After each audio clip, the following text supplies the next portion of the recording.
Tahukah 5 kerajaan Islam tertua yang berdiri paling awal dalam sejarah di Kalimantan Timur?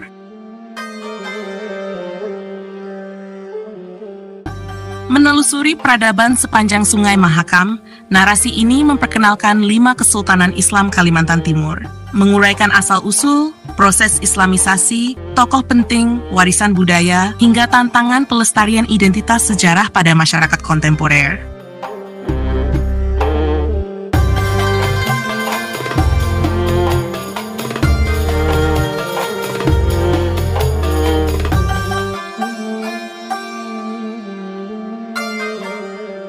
Inilah kerajaan tertua pertama, Kesultanan Kutai Kartanegara.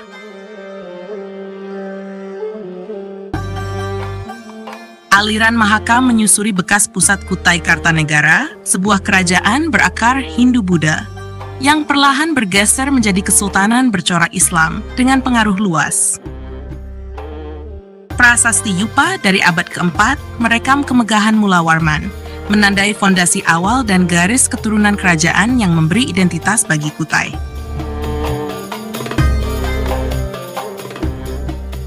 Arus perdagangan maritim membawa ajaran Islam lebih dini.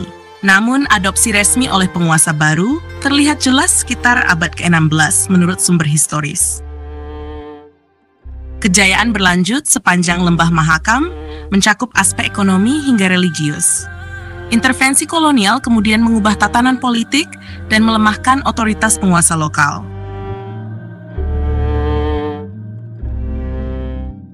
Kesultanan Kutai Kartanegara tetap hidup sebagai simbol budaya. Festival Erau saban tahun menampilkan prosesi belimbur, pengukuhan adat, hingga upacara penyucian Mahakam. Pelestarian Kutai menuntut riset arkeologi lanjutan, konservasi prasasti, dan keterlibatan lintas disiplin agar identitas sejarah Mahakam tetap terjaga untuk generasi. Salam.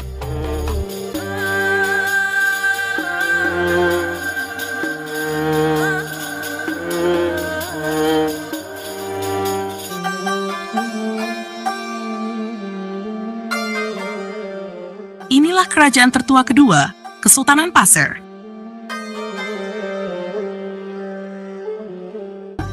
Wilayah pesisir Kabupaten Pasir menyimpan kisah tentang Kesultanan Pasir, sebuah kerajaan yang mewarnai jalur maritim Nusantara, serta meninggalkan identitas budaya berkelanjutan.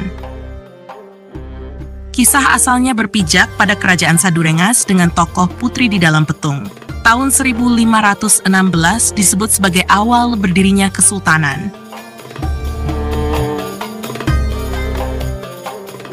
Islam menguat seiring hubungan dagang dan perkawinan politik. Sejak abad ke-16, corak Islam hadir sebagai ciri pemerintahan dan kehidupan masyarakat setempat. Puncak kejayaan berlangsung sepanjang abad ke-16 hingga abad ke-17. Makam, kisah lisan, serta arsip kolonial menjadi bukti otoritas Pasir.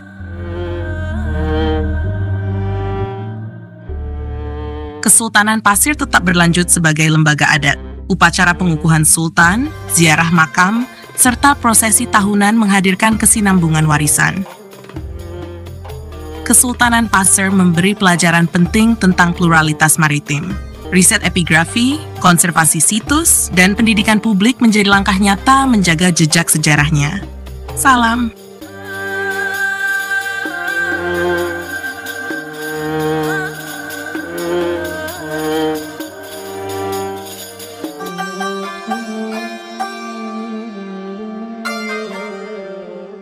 Inilah kerajaan tertua ketiga, Kesultanan Berau. Bentang pesisir timur Kalimantan menyimpan jejak kerajaan tua. Kesultanan Berau yang kelak memainkan peran penting dalam arus perdagangan sekaligus penyebaran agama Islam. Kronik lokal menuturkan Badit di Patung, bergelar Aji Raden Suryanata Kesuma, mendirikan kerajaan sekitar abad ke-14 dan menjadi rujukan asal mula Berau. Pengaruh Islam berkembang kuat ketika Aji Temanggung Barani memimpin antara 1557 hingga 1589.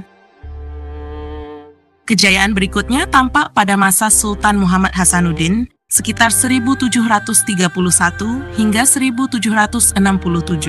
Makam dan arsip membuktikan jejak itu.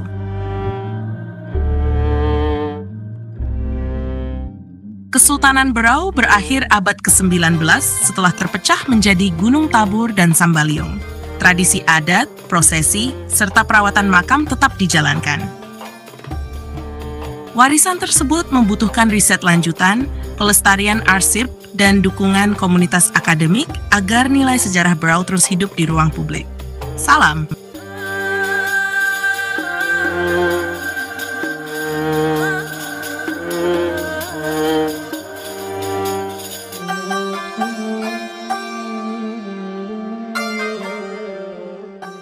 Inilah kerajaan tertua keempat, Kesultanan Gunung Tabur. Pegunungan berhutan lebat dan aliran sungai jernih menjadi latar lahirnya Gunung Tabur, pecahan kerajaan Berau, yang menorehkan kisah tersendiri dalam lintasan sejarah. Asal mula terhubung dengan Aji Pangeran Dipati, penerus garis Berau. Dari situ muncul Sultan Ghazi Mahyudi yang memimpin sejak 1810 Masehi. Tradisi Islam sudah kuat sejak masa Berau. Gunung Tabur memantapkan identitas politiknya dengan pengukuhan sultan sebagai simbol kekuasaan baru masyarakat setempat. Pengaruh kesultanan terasa pada masa awal. Tekanan kolonial kemudian membatasi ruang gerak, menyisakan makam, kisah lisan, serta jejak adat yang bertahan. Kesultanan Gunung Tabur tetap lestari sebagai lembaga adat dan simbol budaya. Pengukuhan sultan, perawatan makam, serta perayaan Muharram menjaga kesinambungan warisan leluhur. Narasi kolektif mendorong perlunya penelitian mendalam, penguatan museum lokal, serta kolaborasi akademik agar warisan Gunung Tabur tidak sekadar kenangan masa lampau. Salam.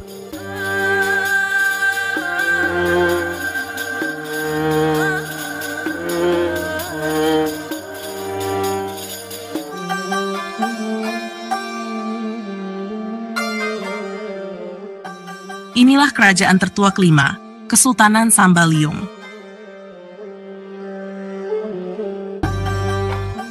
Sungai Kelai berarus tenang membingkai lahirnya Kesultanan Sambaliung, pecahan kerajaan Berau. Dari aliran ini, sejarah berlapis terbentuk dan dikenang masyarakat hingga kini. Garis keturunan Badit Dipatung, lahir Raja Alam atau Sultan Alimuddin. Sekitar 1810 Masehi, pusat kekuasaan Sambaliung berdiri menurut sumber tradisi.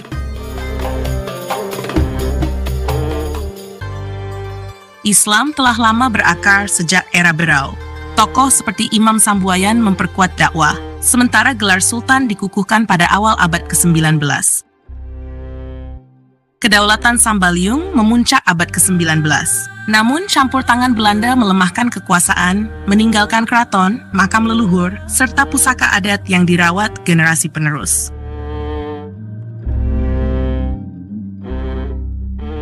Kesultanan Sambaliung bertahan sebagai lembaga adat.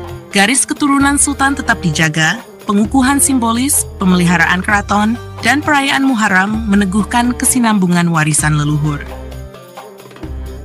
Kesadaran terkini mendorong penelitian arsip, dokumentasi lisan, dan perlindungan situs. Kolaborasi akademik serta museum lokal penting agar Sambaliung tetap hidup dalam memori kolektif. Salam.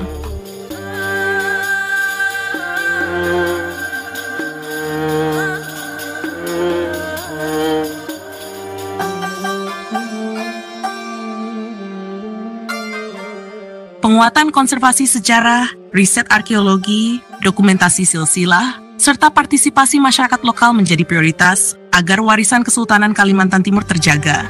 Dukungan kebijakan publik dan pendidikan sejarah berkelanjutan amat menentukan keberlangsungan identitas generasi mendatang. Terima kasih, sampai bertemu pada jejak berikutnya.